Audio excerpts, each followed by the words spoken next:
The views expressed on this program are not necessarily the views of Lexington Community Radio or its board of directors. The views expressed are solely those of the programmers. You are listening to Off the Cuff. Now, here's your host, Adam Banks.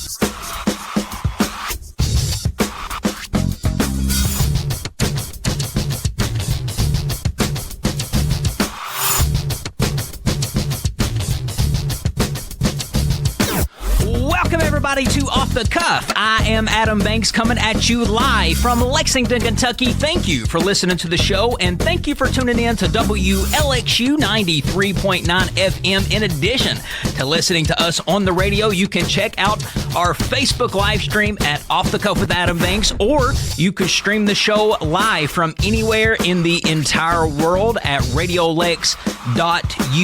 I am broadcasting from the Deborah Hensley studios here at Radio Lex on North Limestone. It is August the 7th. 2025. And folks, last week on the show, it was a big episode because last week, Off the Cuff with Adam Banks launched into syndication. We are now in more markets than just Lexington, Kentucky. We are now in the Eastern Kentucky market. We are all over the place. As a matter of fact, we are broadcasting in 9 different cities in Eastern Kentucky. And last week on the show, I talked about WMMT 88.7 FM and all of the different radio dials that they have that broadcast their station.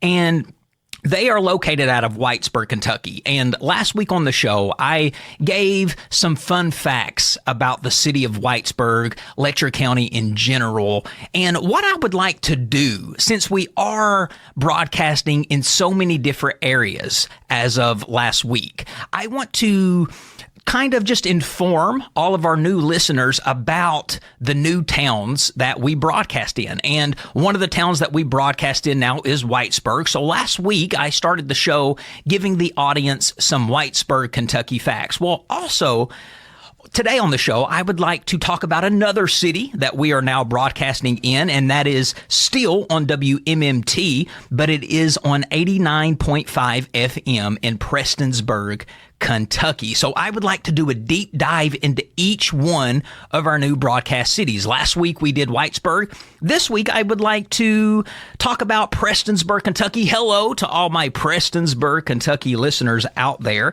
So Prestonsburg, just for anyone who's never heard of Prestonsburg, Kentucky, it's been around since the 1700s. The land was given to the family of John Preston's wife. The idea was to help the British settle beyond the Blue Ridge Mountains, but conflicts with French and Native American groups slowed things down. So that is kind of how the whole Prestonsburg city was created. It is known for the Country Music Highway, US Route 23. It runs right through Prestonsburg, Kentucky, and it's famously known as the Country Music Highway. And that highway just celebrates the amazing music history of the Eastern Kentucky region. Many famous country music stars come from the Big Sandy Valley, which is where Prestonsburg is. You got people like Loretta Lynn, Crystal Gale, Winona Judd, Naomi Judd, Billy Ray Cyrus, Tom T. Hall, Ricky Skaggs, Keith Whitley, Dwight Yoakam, Patty Loveless. Now, they're not from the city of Prestonsburg, but they are from the Country Music Highway, which runs through Prestonsburg. Prestonsburg is also the home of the Mountain Art Center. That is a music center. That's a venue that hosts a lot of musical concert. It hosts a lot of events around town. It's a very popular place in Eastern Kentucky. I know that they have the Appalachia Music Awards there. So Prestonsburg is located in the heart of Appalachia. It is in Floyd County, Kentucky, and it's about 13 miles south of Paintsville. It's about 25 miles northwest of Pikeville, and the city covers an area of about 14.75 square miles. Now, as of the year 2000, there was 3,612 people living in Prestonsburg. So if you ever visit Prestonsburg, here are a a few fun things that you can do if you want to go to the Prestonsburg area. You could go to Archer Park, which is kind of just a skating park for kids and for adults too. There's the Jenny Wiley State Resort Park. Jenny Wiley is kind of like the Eastern Kentucky Broadway. That's where they put on plays and shows, and they're really done professionally. There's the Sugar Camp Mountain Trails. There's the Passage Trail. Here are a few people that are famous that come from the city of Prestonsburg. You got Allison Ball, who served as the Kentucky State Treasurer. You've got Burt Combs, who was the 50th governor of Kentucky and who also has a name or a building named after him in Moorhead. You've got Boyd Holbrook, who is a well-known actor and fashion model. You've got Greg Stumbo. He is a former Speaker of the Kentucky House of Representatives. Janet Stumbo, who is a former Justice of the Kentucky Supreme Court. John Langley, a former U.S. Congressman. Andrew May, another former U.S. Congressman. Leslie Kendrick, who is the Dean of the University of Virginia School of Law. You've got Harris S. Howard from Floyd County, Prestonsburg. And Harris was a former judge for the Kentucky Court of Appeals. Harry Hell Rayner, a former NASCAR winner of the Daytona 500. You got Francis Hopkins, a former U.S. Congressman. William Mayo, who founded Texas A&M and he founded Texas A&M in 1889 from Prestonsburg. Who would have ever thought? And then Green Haywood Hackworth, a former judge at the International Court of Justice. And folks, all of those people alone come from Prestonsburg, Kentucky, a city we now broadcast in. So I am so excited to be in Prestonsburg. I'm so happy to now have you guys a part of our radio listening audience. I plan on going through every new city that we're in on the next couple of weeks, just doing a deep dive into all of our new cities. Last week was Whitesburg. This week was Prestonsburg. Next week, we might hit up Pikeville and see what Pikeville is into. But folks, we have a great show ahead of you today. You are listening to Off the Cuff with Adam Banks. Stick with us. We will be right back. This is the story of a girl who cried a river and drowned the whole world. And while she looks so sad in photographs, I absolutely love her when she smiles. Welcome back, everybody, to Off the Cuff. Adam Banks here with you. There are a few songs out there that when they open up their song with their opening lyrics, you automatically know the words, and it just makes you want to sing and listen to the rest of the song. I mean, honestly, that is the key to a successful song. If you want to have a successful song that just resonates with people, you need to create a song with great opening lyrics. This is the story of a girl who cried a river and drowned the whole. I mean, the song starts off with him just going straight into the chorus. Take a listen. This is the story of a girl who cried a river and drowned the whole world. I mean, this is a story of a girl who cried a river and drowned the whole world. I mean, when you hear that, it just makes you want to sing. It just makes you want to listen to the rest of the song, folks. And I love that. That is a creative song. It gets stuck in your head. And every song we know, it tells a story. And today here on the show, I would like to dive straight into the songs that we all know and love. But I would like to talk about some of the best opening lyrics from songs that exist out there. And we're going to start with this song right here by 9 Days. It's called Absolutely. I mean, he just kicks the song off with a bang. He just says, this is the story of a girl, which is the course of the song, but that's how he starts it. And it makes it very catching. This is the story of a girl who cried a river and drowned the whole world. And folks, there are a plethora of songs out there that have great opening lyrics. So I have compiled a list here of some of the songs out there that have the best opening lyrics to their music. So to start this list, we'll start with 9 Days, absolutely. But what about Bad Romance with Lady Gaga? What an opening this song has. Rah, rah, rah, rah, rah, rah. It's not even really words that make sense, but it has such a strong opening, it makes you want to listen to the rest of it. Ra ra Rama Rama ma ga ga ooh la la. What your bad romance. I mean, can you get more powerful than that when it comes to an opening lyric for a song? And it's strange because who even knows what those words mean? Rah, rah, rah. Oh. But for somehow, it just works. It works for Lady Gaga, and it's maybe one of her most famous songs. You know it automatically when you hear it. But folks, what about Britney Spears when she came out with this song in 2011 with just this iconic opening? It's Britney. Take a listen. It's Britney, bitch. It's Britney, bitch. Now, can you get more of an ear-catching thing than that? It's Britney, bitch. And that's right there. Those two lyrics, just those two words together, makes you want to listen to what she's going to say next. It's Britney, bitch. Who would have ever thought 2 words is all you need? 3 words. It's Britney, bitch. Who would have ever thought that you just needed 3 words to have a great opening song? Every time they turn the lights down, just wanna go. All right, now this one coming up next, this next song has a great opening lyric for its song, and this might be one of my favorite. It's from Brooks and Dunn. Take a listen at how this song starts out. I saw the light, I've been baptized by the fire in your touch and the flame in your eyes. I'm born to love again, I'm a brand new man. I mean, that opening in itself, my God, what an opening. Maybe the best opening of any song. I mean, we're not talking about all of the songs in general, or all of the song in general. We're just talking about the opening. Doesn't that opening make you want to listen more to the song? I saw the light, I've been baptized by the fire in your touch and the flame in your eyes. I'm born to love again, I'm a brand new man. I saw the light, I've been baptized. That was released back in 2021. It's country redemption with gospel fire right out of the gate. And that is one great opening lyric for a song. That's the key, folks.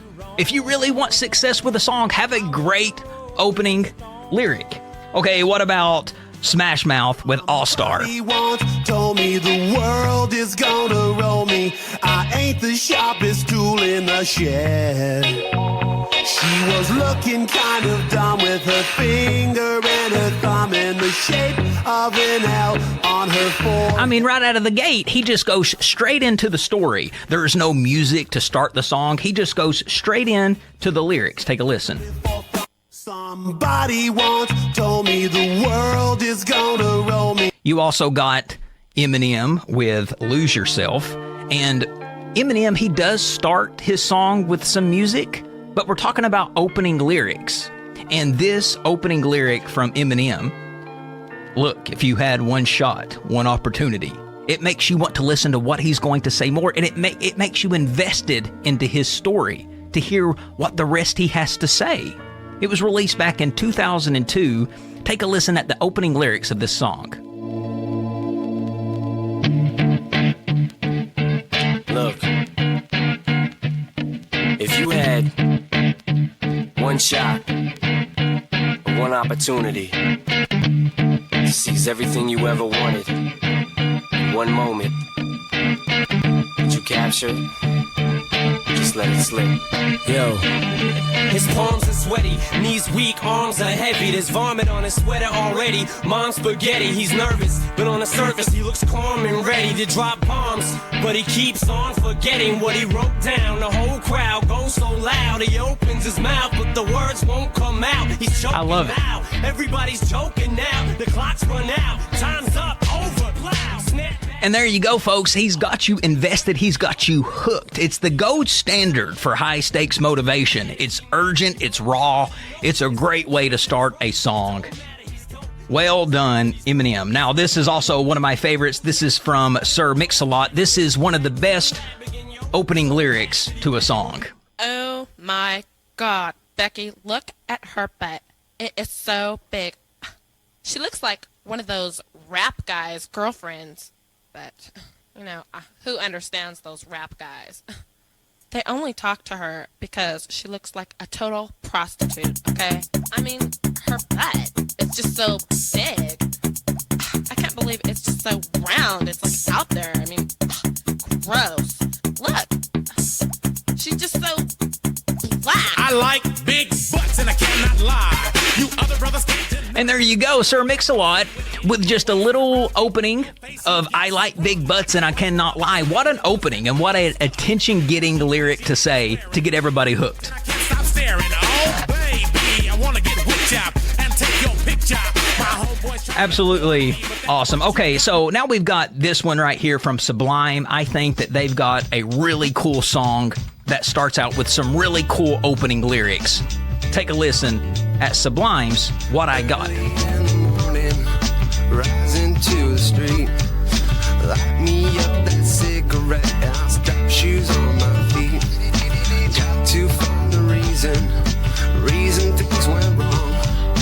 Got to find the reason why my money's all gone.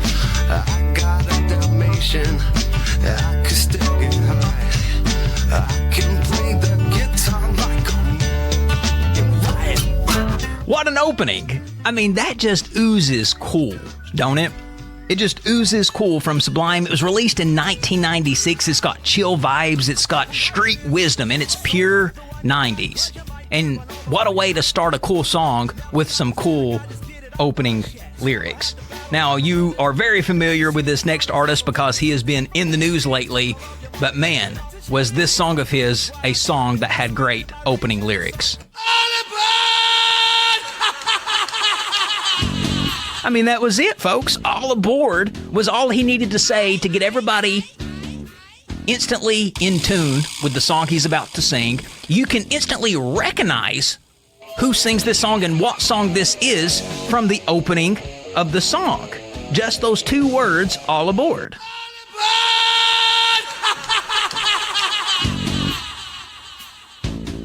You gotta have Kansas on the list as having songs with great opening lyrics, but this is probably one of their best. Carry on my wayward son. There'll be peace when you are done. Lay your weary head to rest.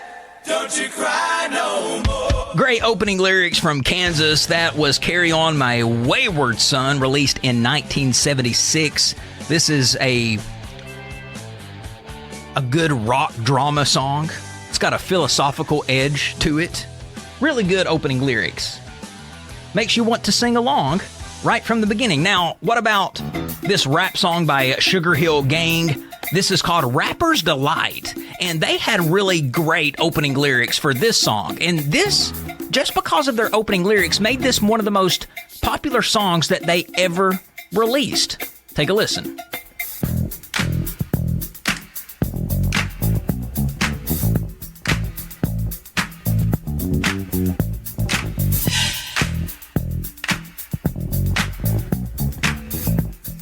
Here we go. I said a hip hop, the hip hop, you don't stop. Rock it out, baby, rubber to the boogity bang bang, the boogie to the boogity beat. Now what you hear is not a test. You gotta love the opening to that.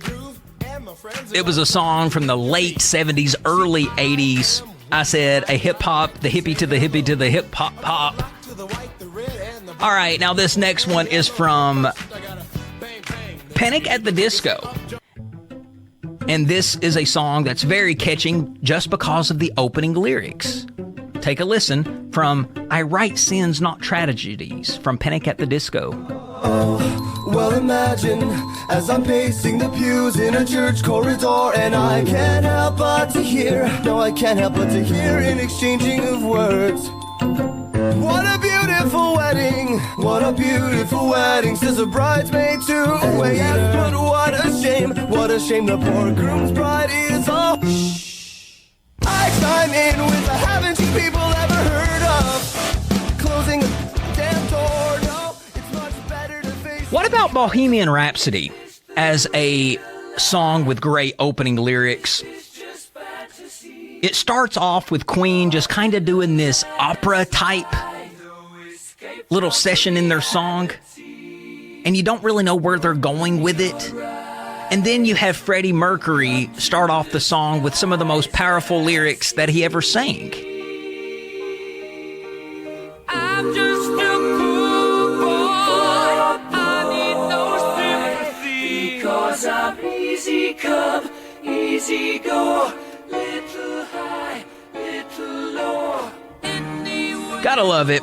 Bohemian Rhapsody was released in 1975. It's surreal.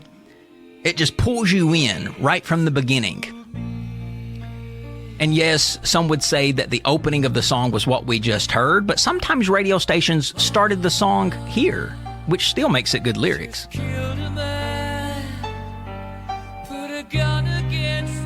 And folks, there are so many great songs out there that have great opening lyrics, and I really do feel like that is the ingredient to having a successful song, is to capture your audience right from the beginning. One of the things I always tell my students when they start to present their speeches, I say the key to a successful speech is to start out with an attention getter. Grab your audience's attention right from the jump. The same thing applies to musicians. You want to grab your audience's attention. You want to have them hooked. That opening lyric is so important. And those artists that you just heard were so distinguished in getting songs out there that had good opening lyrics. And I feel like that those that you just heard are some of the best songs in the world, with the best opening lyrics from any songs that have ever existed. Now, of course, if there is any that I didn't put on the list that you feel like should have been on the list, please put it up on the show thread so we can discuss it. But folks, we still have lots more Off the Cuff with Adam Banks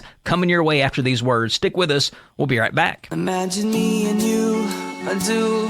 I think about you day and night. It's only right to think about the girl you love and hold her tight. So happy together. Welcome back, everybody, to Off the Cuff.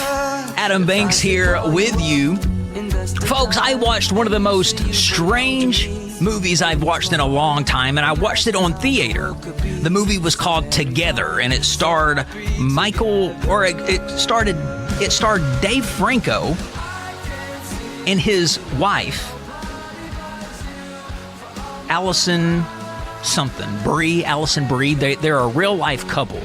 And this was a packed movie house. I have not seen the movies packed like this since 2019. Me and my brother, we heard good reviews about this movie, so we were like, yeah, we're both horror fans. Let's go check this movie out. So we decided to go watch Together. Well, usually you don't have to reserve a seating spot because nobody goes to the movies anymore. Well, how naive were we? We went to the theater right by the mall, sold out. We went to Hamburg, sold out. We found 2 seats available at Lex Live. We snagged those tickets and we watched the movie. And I was like, man, there's got to be something about this movie that makes people want to go and watch it. What is making people go to the theater to see this movie? What's finally getting people out of their house to go watch this movie? So I was even more excited when we got there, and it was a packed house. And boy, oh boy, was I not disappointed. It was a fantastic film. You have to go into it open-minded. It is a very strange concept. Now, the concept of the movie is this. This man and his wife are a young couple, and they just move into a brand new house, and they go hiking behind their house, and they fall into this cave. And they discover that the cave used to be the land of a church that existed many years ago, and it was a cult-following church where they did all kinds of magic spells and all kinds of cultish things. And the water that they would drink was poisoned, and it was cursed. And if they drank the water, they would be cursed. Well, one of the people in the cave that fell in, he drank the water. And because he drank the water, he was now cursed with whatever was in that water. And basically the curse was this: whoever his lover was, he was going to be together with forever. And when I say together, I'm talking about physically attached like a Siamese twin to one another. So slowly throughout the movie, you see that they keep drawing themselves together like a magnet. They keep coming together. They can't pull away no matter how hard they resist. And they're on a time crunch here. They only got about 3 to 4 days before they completely merge into just one person. And it's really graphic because at one point, they get stuck together and their arms are going through each other's arms. Their stomachs are going through each other's stomachs. It's a very graphic movie. So you have to go into it open-minded, but the drama and the storyline was actually pretty good. It's received positive reviews from other critics. It has grossed $10.9 million so far in its opening weekend. And it's the number one movie right now in America, and they are projecting it to stay number one for several weeks. And think about what's out on the theater right now. You've got Superman. Everybody loves superhero movies. Together is actually beating that at the box office at the moment. It's unbelievable. And I think the reason I found that movie so fascinating was because it really was like becoming a Siamese twin. Siamese twins have always fascinated me in general. How they get that way, how do they live, how do they think? When one thinks a certain thought, is the other person thinking that certain thought? If a Siamese twin gets hurt, do both of the people get hurt that's attached, or is it just the person who was physically touched? I mean, do they share nerve endings? I don't know any of that. And you would think that since they are together as one person, attached as two, you would think that, I don't know. I mean, you would think that they have their own feelings, but since they're attached, maybe you just think they have one set of feeling. So it's just interesting, and it makes you just wonder about Siamese twins. So I started doing some research on Siamese twins, and it's extremely rare to actually become a Siamese twin. They call them conjoined twins now, and it says that it's very rare. 1 in 50,000 to 200,000 people are born as a Siamese twin, as a conjoined twin. The types of conjoinment, it depends on where they are joined. Twins may be classified as a thoracophagus, which is when they are joined at the chest. That is the most common type of Siamese twin. Then there is the pygopagus, which is when they are joined at the buttocks. And then there is the craniopagus, which means they are joined at the head. And then there is the esophagus, which means they're joined at the pelvis.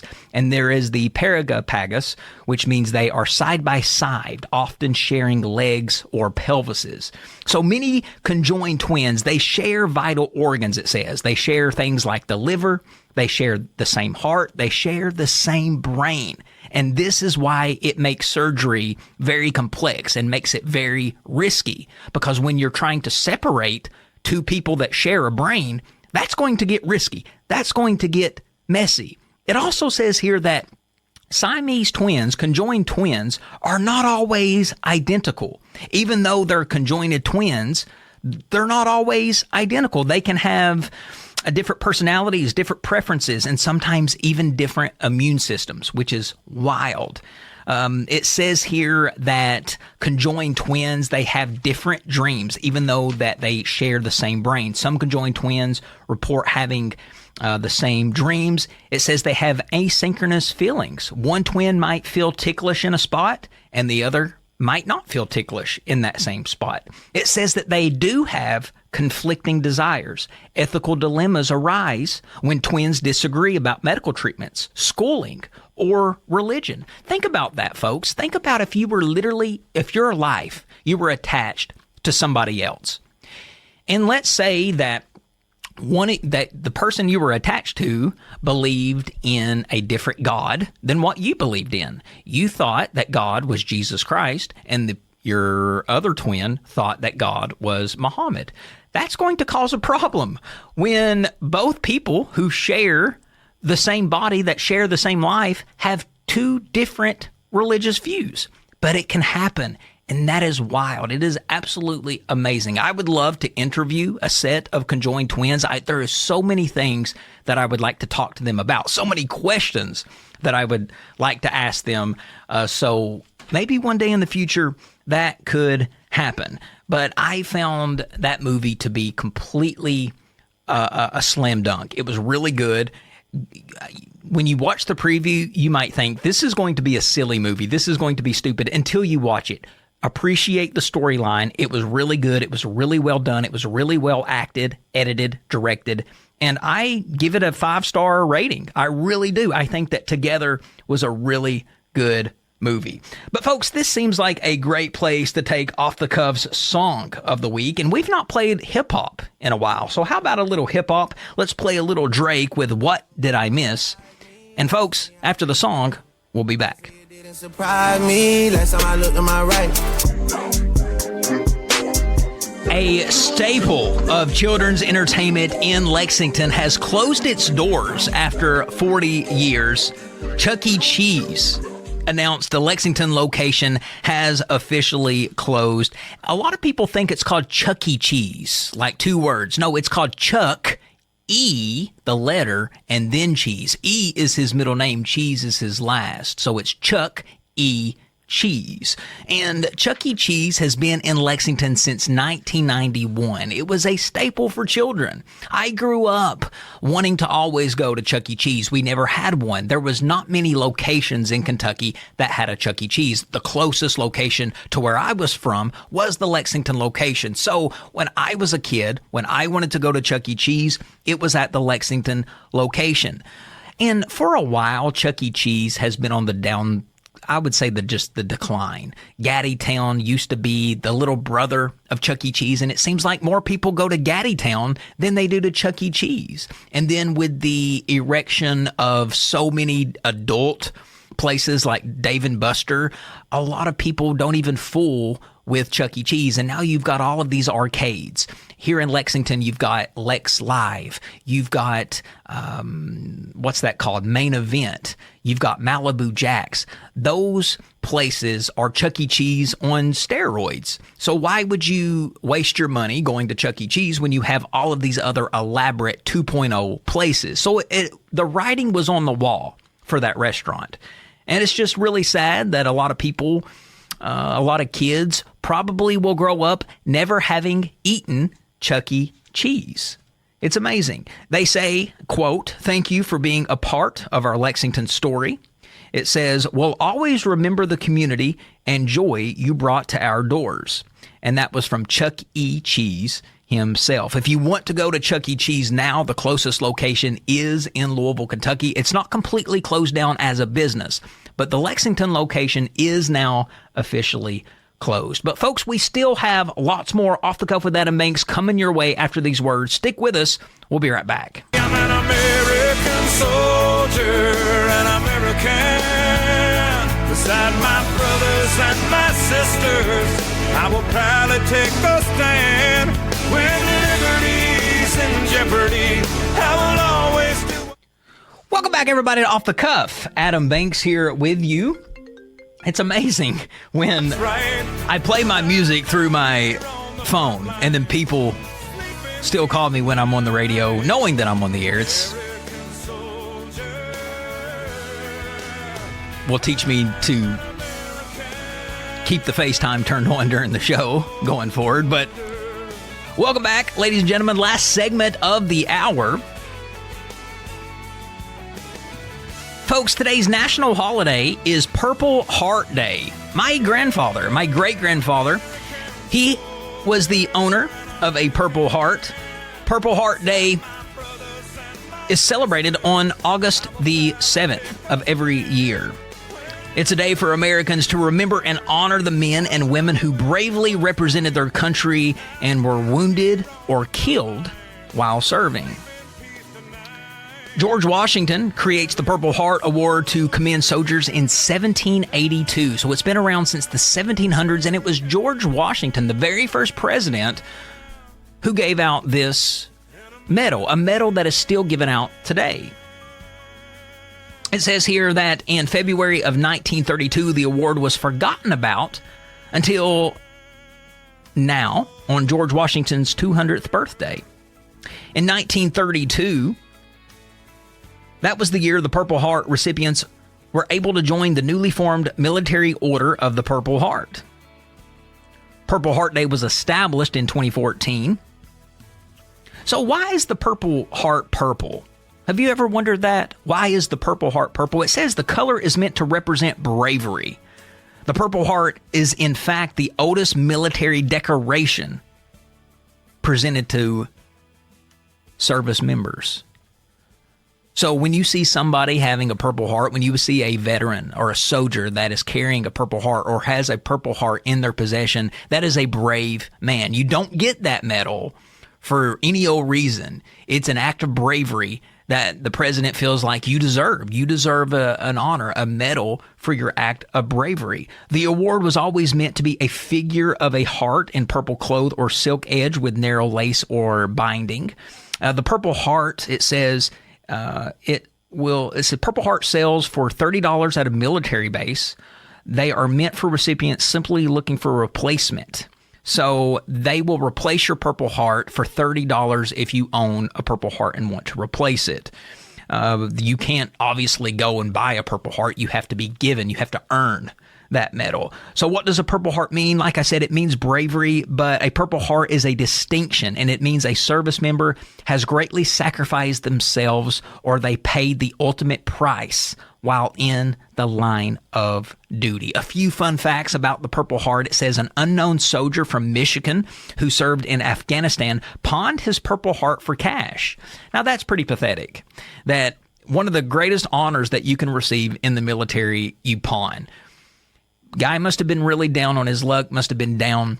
I don't know exactly what he had going on in his life to pawn such an honor, but it had to be a really, really down time in his life for him to do that. It says here that 1.8 million Purple Hearts have been handed out since 1932.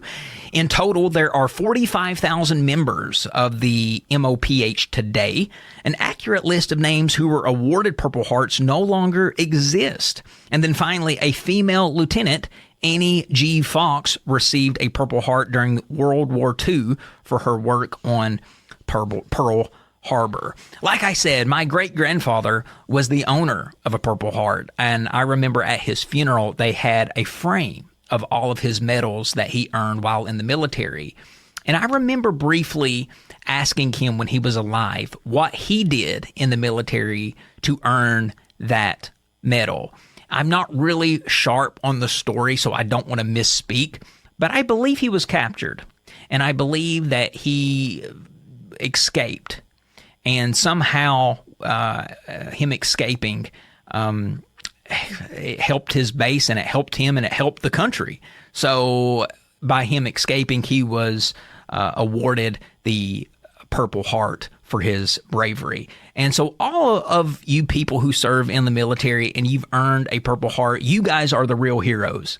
Yes, here in America, we like to call people like Superman and Batman and Spider-Man heroes, but the real heroes are the people that fight for our freedom, the people that fight for our bravery, and we really have no idea what they go through unless you are literally going through it yourself. And I just find that so brave and so commending for all of these soldiers out there that do that. But ladies and gentlemen, that pretty much wraps up another episode of Off the Cuff with Adam Banks. If you liked what you heard today, you will probably like all of our previous episodes. We archive them all on podcast. We're on Apple, Spotify, YouTube, or wherever you stream your podcast. You can follow me, the show host, on social media at The Adam Banks. You can follow the show on social media at Off the Cuff with Adam Banks. We release new episodes every Thursday from 4 to 5 right here on WLXU 93.9 FM. Thank you to all of our radio affiliates out there. Ladies and gentlemen, I am Adam Banks, the king of radio, and this is Off the Cuff. I will catch you down the road. License for love.